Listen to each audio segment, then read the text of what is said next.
Baltimore Rides here. It is Thursday, July 20th. This video is going to be a special shout out video. I had a follower last night watching the video from last night asked me specifically to talk about BWI and how airport runs work because he's been frustrated. So I'm going to cover it in two steps. Departures, which is the easy one, where you just drop somebody off, and then arrivals, where you're picking up somebody from the airport. Departures are going to be 99% like any other ride. You pick them up at their house or a hotel, wherever they are. Their destination is going to say BWI. So you just go down 295 to 195 to BWI, or wherever you are, you follow the directions to BWI. When you get close, typically like when you're on 195, I asked the passenger, hey, what airline are you flying out? Because what's plugged into Uber is not necessarily going to be specific. It might just say the concourse, it might say Fellowship or Friendship Road, whatever the hell that road is, that's the concourse. So they're going to say, I'm flying out United or Southwest.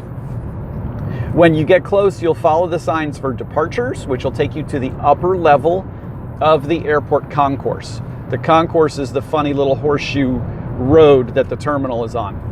You're gonna pull up to any one of the signs that says, Southwest or United, whatever, hop out, help them with their luggage, see you bye, and you're done. Okay, so departures are easy, just like any other Uber point A to point B kind of pickup drop off. Arrivals is where it gets screwy. Arrivals through Uber, meaning a request at the airport, uses what's called a FIFO, F-I-F-O, first in, first out queue. And the way that works is that once you get within a specific parking lot that is designated by BWI as the Uber Lyft parking lot, your GPS coordinates will then tell Uber that you're in the queue. You're in, the wait list. And a little icon will come on the top of your Uber screen that says position in line with a number, and it might say 70. That means that you're number 70, there's 69 cars ahead of you waiting their turn. And it simply is first in, first out. So a passenger lands, they get their baggage, they request an Uber. Whoever's got the number 1 then gets summoned to the airport to go pick them up. Whoever's got the number 2 is next, and so on and so forth. If you are not in that parking lot, you will not get entered into the queue, meaning you won't get entered into the list. If you turn your app off, then you'll start back at the beginning. If you get a ride request that's not related to the airport, maybe it's to a hotel nearby or somebody that works at the airport that's just going home, and you accept it, that will take you out of the queue. The minute you leave that special holding zone parking lot, you will be exited out of the queue. Now here's where it gets tricky. The parking lot does not have a physical address. It's on Elk Ridge Landing, and it's kind of opposite or across the street from the McDonald's. So if you pull it up on GPS and you go to where the McDonald's is on the GPS on Elk Ridge Landing Road, and then you kind of go across the street, you'll see a gigantic parking lot with buses and other stuff. And if you follow the directions to the right of that, you kind of go, there's two ways that you can go in. You go into the left or go into the right, this big round retaining wall. You will see signs that say TNC rideshare app vehicles, and you follow that. You go off to the right, and there's this funny little kind of triangular shaped parking lot that the airport gave us to wait in. So once you're there and you enter into that parking lot and you are there for, I think it's like 30 seconds, then GPS pings and it recognizes you that you're there and it enters you into the queue. And then you just sit and wait. Park your vehicle, shut off your engine. There's porta potties there that are awful. There's trash cans there. And wait. And depending upon how many planes are coming in, how many people are ahead of you, whether there's kind of peak traffic at the airport or not, you could be there 15 minutes, 30 minutes, 45 minutes. You could be there all night. I mean, if you're going to the airport and there's not a lot of arrivals coming in, that's where you're going to get in a pickle. I use an app called Gridwise, Gridwise. And what it tells me is, it tells me the next arrival peak and approximately how many passengers. And I think that's based on a full flight. So it might say in 45 minutes is the next peak, 2,600 passengers arriving.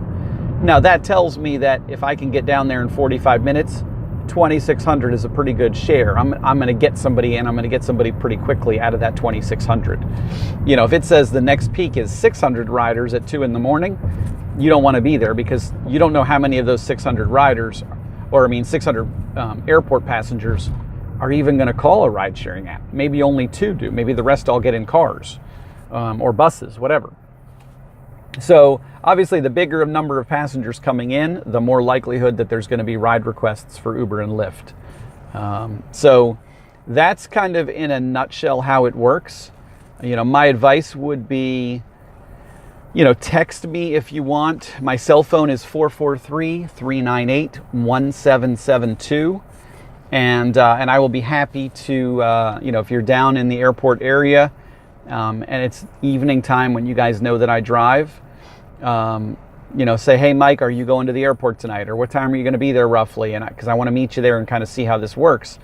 You know, I'd be happy to, if we're in the same area and we cross paths, you know, no problem. We can sit and even compare information on apps. I can pull my app up right next to you. So, you know, I am fine, guys. This does not have to be a YouTube only thing. That's why I'm talking about Baltimore specifically. I know we're all local. Who cares what Uber's like in Dallas or New York City? I care about Uber in Baltimore, DC. So we're going to leave it at that.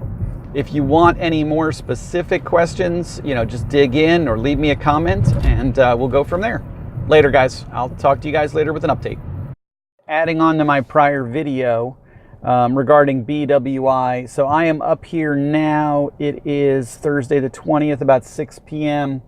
I am 30th in the queue. I've been here for, I don't know, 30 minutes or so, 20 minutes, not that long. Seems to be moving pretty quick. So, you know, that's the trick here, guys. The parking lot fills up early. And on a hot day like today, there's really no socializing or walking around. Everybody's boiling in 100-degree heat. But, you know, use the Gridwise service, because I saw a little spike around 6 p.m. and then I don't see another till 9 p.m. So whatever ride I get out of the airport, that's it. I'm not coming back till 9 o'clock tonight, because there's no need to.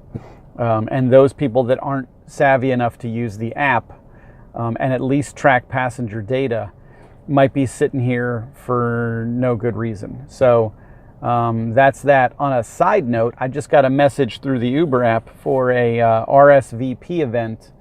Some Baltimore Uber exec is going to be at the Fells Point office on Tuesday the 25th.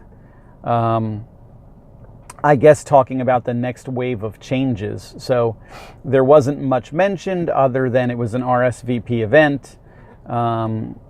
You know, I don't know if every Baltimore driver gets selected or not. I don't know how that works. This is my first time being RSVP'd. So I am definitely going to go. It's at 1 o'clock on the 25th, which is a Tuesday, and hear what they have to say. And I will take notes, and I will post a video afterwards kind of recapping those notes, because I'm curious to see, you know, what the next wave of changes are, and also whether it's going to be timely or not, because I felt like tipping was handled poorly. You know, they rolled out tipping in early June to their beta test cities. I think it was 3 or 4 cities, and then we didn't get it until July 17th. So 45 days it took them to figure out what they were doing with an app feature that should have already been fine-tuned at that point. So, you know, it just seems like this PR campaign, 180 Days of Change, has really been 2 days of change. The changes they loaded on day 1, and then the changes they loaded on the day they launched tipping. Very, very minor changes have come through, you know, like the no thanks button on the, when you get a ride request, there's a little button now in the left corner that says no thanks. If you want to refuse a ride request, instead of having to wait for the beeping timer to count down. You know, which is convenient because that noise is loud. It doesn't go through the earpiece. It actually goes through the phone speakers, so your passengers hear it. Other than that, minor changes, really more techie related, just convenience level changes that I don't think are groundbreaking or really going to change the way we do business. So tipping changes the way we do business, although it's slow to happen. They need to send a message out through the passenger app, letting passengers know, I think, a little bit more clearly, because I'm still getting the majority of my tips through cash. Now, part of that is because I have the headrest signage, which I think does an excellent job of communicating that. But I think part of it is also that Uber's done a really poor job of communicating to the passengers. Drivers knew, and we're excited, but I don't think the passengers were, conveyed that message as clearly as we were. So lots to come on that. I will definitely keep you guys in the loop. I will be your kind of reporter in the field, I guess you want to call it. And as soon as I know more, I will share it with the rest of you guys. I'm optimistic. I'm a fan of Uber. I feel great about Uber as a driver. I feel like I represent the company very well. I think all of us here in Baltimore are doing a great job. And I tell my customers, there's two Ubers. There's the Uber on the street, both driver and passenger, and that interaction, that transaction, and how we as drivers represent the company and how Uber passengers represent the passengers. And then there's a different Uber. There's this corporate Uber that's in the media. They're getting ready to launch their IPO. They've had some executive issues. They've had some legal issues. But I almost feel like they're two separate companies. And I use the analogy of eBay all the time. When you have a problem with a seller or a buyer on eBay, when you're buying that 1985 Transformer toy that's no longer in stores for the past 30 years, and it's a collector's item and somebody's selling it out of their basement, that transaction is really between you and that seller, and eBay is just the middleman that passes the money back and forth.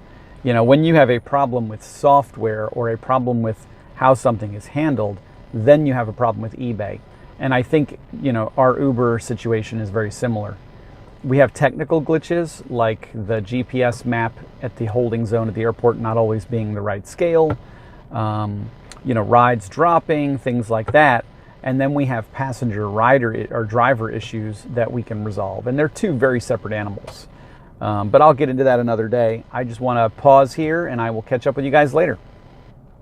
Hey guys, it's Mike from Baltimore Rides here. It is midnight, so it's technically Friday, but it's really a Thursday recording. Just wanted to give you guys a heads up, again, talking about my love-hate relationship with BWI. Had a couple rides in the city, got sucked down to BWI, bounced around there a little bit, and then my latest ride, which was like a 9:45 pickup, just got finished, and it's now midnight. So 2 hours and about 10 minutes of drive time, because the customer wanted to go all the way to Woodbridge, Virginia, which is normally about an hour and 20-minute ride. However, the mixing bowl, which is kind of like 95, 395, and some other highway all funneling into one, happened to be under construction 5 lanes down to 1. So, and by the time we got sucked into it, we realized that we were doomed and there was no getting out of it, because at that point you were just in the mixing bowl and you had to funnel into this one road that was already condensed down into all these different, it was just a hot mess. So, what should have been an hour and 20 minutes, 2 hours and 40 minutes round trip is really going to be like 3 hours and change round trip. So $65 fare diluted into 3 hours is not so great. Diluted into 2 hours, it's $30 an hour, and I'm happy with it. But an hour because of construction, or 40 minutes or so because of construction that I had no control over and I couldn't avoid because it was too late. You were in the fly trap before you realized it. Kind of hurt my numbers. I'm sitting at about $100 for the night and it's midnight. It's going to be very challenging getting $50 in the next 3 hours. The airport is dead. There's no more volume coming through BWI, so I'm not even going to chance getting a fare out of there. My only hope is to go back to the city and get a couple good fares plus tips. So, that's how it rolls. My love-hate relationship continues with the airport. This would have been a love ride if it had been, no construction and I breezed down, zipping along at 75, 80 miles an hour, did it in an hour and 10 and then an hour and 10 back. That would have been great math, but it wasn't. So, that's the nature of this game, is that it's a little bit like fishing. Sometimes the dice go the way they're supposed to, sometimes they don't. And you just have to accept that. You have to accept that not every night is going to be as profitable as you want it to be, but it's a grinding kind of game. You just have to keep grinding at it and hope that you get where you need to be by the end of the week. Now, the good news is that, Monday through Thursday, assuming a day off, I still only really want to do about $400 in those 4 days. So working 3, taking 1 off. That's my expectation, is to do about $400 in 4 days, or 3 working days during the week, and then do about $600 Friday, Saturday, Sunday. And that's very doable, guys. That is very doable. You saw this past Saturday and Sunday, both were 200 plus days, fair, not including tips. So, if you hit a good Friday, then you're in the home stretch. So, that's kind of how this whole thing breaks down. I don't feel like the airport alone is enough to be profitable. I just don't. I know some people work different hours than I do, and for those people, it is probably a lot more of a safe bet. But I don't do the 6, 7 a.m. commuter because I have kids, and the body clock that I've got myself on is for the school year. It's so that I can be home in the morning and get them to school. I can be home at 3 o'clock, get them home from school, and then hit the road. That's assuming kind of a 5 o'clock turning the button on time. Sometimes it's 4, sometimes it's 5:30, but that's the rough number, is 5 p.m. to 3 a.m. And I don't want to deviate from that too much, guys, because this whole thing with working late nights does some crazy stuff to your sleep schedule and your body clock. There's a lot of history of research and medicine on weird sleep schedules and what it can do to your body over time. And working in retail for all the years that I did, I know that circadian rhythms are everything. If you're closing 3 nights and then working an early shift 2 nights and then back to 3, that roller coaster on your body is brutal. At least with a consistent schedule, your body settles into a groove, and the other part to that is that your family settles into a groove. So right now it may be a little bit tricky. There's people that say the 6 a.m. airport rush is great. I believe them. I'm just not awake to do it. It's just not my cup of tea. I would love to try it once or twice, but that's something that I'm not ready to commit to yet. So, that's kind of where we are. But this is a game that I'm constantly evolving. I'm constantly speculating and evolving and, thinking about ways that I can do things differently. And then, critiquing yourself is an important part of this process. It's something that maybe I wasn't as good at when I was in the management role in retail. But being able to critique, how did you do yesterday and what would you do differently, is an important part of what we do. Not to the point where you worry yourself to death and you second guess everything, but just saying, hey, you know what? I took a chance and it was a bad one. Or, I took a chance and it paid off, but is that a pattern or not? And I think that's where a lot of people get into that trap, is that you can get some big fares coming out of the airport and you can get some really tiny fares coming out of the airport. And, there's not always the reliability factor there. I feel like the city is reliable, but again, this is all predicated on things outside of my control. Social events, sporting events, concerts, weather. So sometimes you have to adapt on the fly. If you see that there's nothing going on in the city, you got to come up with a plan B. You have to have multiple hunting grounds. And that's one of the things I've learned over the years. And honestly, it's one of the things that this is corny, but watching a decade of The Deadliest Catch taught me that the best plans of mice and men sometimes change. You think about some of those guys on that show that those captains that are highly renowned and very consistent, and yet they switch things up all the time. They have good days and bad days too. And that's a corny analogy, but that's what we do. We're fishing for customers that need a ride, and if we're not in the right place at the right time, we're not going to get that ride request. So knowing where your plan B is if plan A fails is an important part of this job. So I'm going to sign off here, guys. I'm just cruising up 95 at a real steady clip, trying to get back to civilization, because I do not want to be down here in Woodbridge, Virginia. So I don't think there's anything going on in DC worth diverting to DC for the night. So I'm just going to make the trek to Baltimore, to what I know and the bar scene that I know, and hope that I do well tonight with the bar scene. I should get there by about 1 o'clock, and that gives me 1, 2, 3 a.m. So it gives me 3 hours or so to make some money. I really don't need to do a lot. I just need to do about a $15 an hour average to get where I need to be for the night. So let's fingers crossed and see if I can do it. I'll talk to you guys later.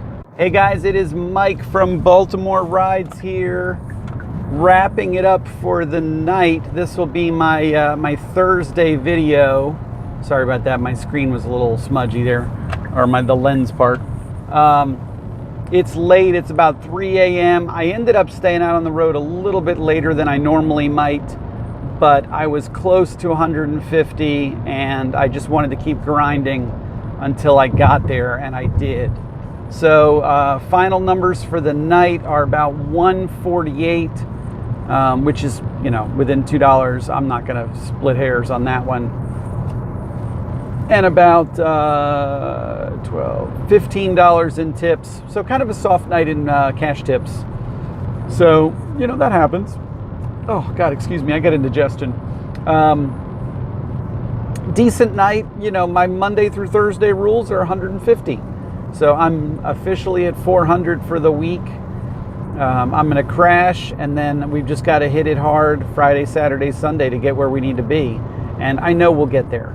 The airport was my best friend and my worst enemy, as always. So, you can't really predict it. The one was $20, the other one was 60 something. So, I was at $100 going into midnight, which isn't bad, but it's just quirky. It's very quirky doing these airport runs. You're putting too much faith in 1 or 2 or 3 customers.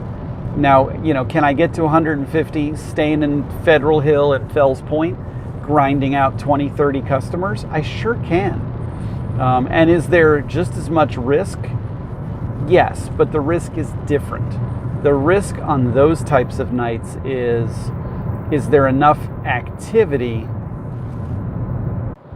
Hey guys, it's Mike. We got cut off there. I got a call, and it automatically pauses the video when a call comes through. So, the risk when you're doing a 20 or 30 night in the city, lots of little $3, $4 fares just back and forth, is there enough activity in the city? Meaning Orioles game, concert, bar event, festival. Is there enough stuff going on?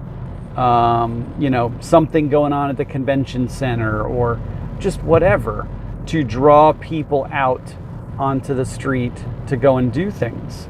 On a Wednesday or Thursday night with nothing going on in town, that's when you get those sleepy nights where, maybe people lay low, maybe people, don't go out to eat or don't go out to the bars afterwards. And that makes it hard, because you're not going to get 20 or 30 customers on that night. You might only get 15 to 17, and then you do the math. 15 or 17 $3 or $4 fares is not enough. So that's a different type of risk. And if you know what's going on in the city and it's going to be a soft night, well, then you have your plan B already prepared. I'm not going to go to the city, or I'm going to go to Towson, or I'm going to go to DC. or I'm going to go to the airport because there's a peak, and I can maybe get 1 or 2 big fares from the airport to supplement my, low dollar fares in the city. Tonight was kind of an example of that. It was a hybrid night. I had a couple fares in the city, then I went down to the airport a little bit, then I came back to the city and I got 5, 6, 7 or so fares the last 2-3 hours of the night, and it added up to another $50. I was at 93 and I finished the night at 148. So, whatever it is, $50+ So, that's how you do this. Is you've got to be able to, you got to have a plan, but you also have to be able to react and adapt your plan in the moment. And sometimes those gut instincts are going to be great. Sometimes you're going to put your foot in your mouth. I've done it. What was it, a couple nights ago when I said, hey, I'm going to switch it up and go to the airport, and it sucked. So that's part of life, is that you're going to make mistakes and you're going to say, oops, that was a bad idea, I won't do that again. But sometimes you're going to make those kind of gut instinct on the fly calls, and they're going to be home runs. And as long as you make your weekly number, you have your starting point and your ending point number, and you know where you want to be, that's all that matters. So I'm going to wrap up, guys. It is late. I'm rambling. My brain is pudding right now. And I will splice these together and get them posted. And I will see you guys tomorrow for my Friday videos. But thank you guys all for subscribing. Thank you guys for watching the videos. I know as I get more and more of them out there, it's going to be easier and easier for people to find them. But if you're driving, if you're starting to drive, if you're thinking about driving Uber, please check out my videos. Please subscribe. I really do appreciate it. And, like I said, if you have questions or comments or ideas or things you want me to talk about, or tips and tricks of your own that you have found that work, definitely let me know, because we're all in this together. We're all, kind of going along this whole process together, even though some of us may be at different stages. That's what the process is. I don't know everything. I've only been doing this 2.5 months or almost 3 months now, whatever. So we're all, we've all got things that we can bring to the table for all of us. But everybody have a great night, and I'm going to get some sleep. Later.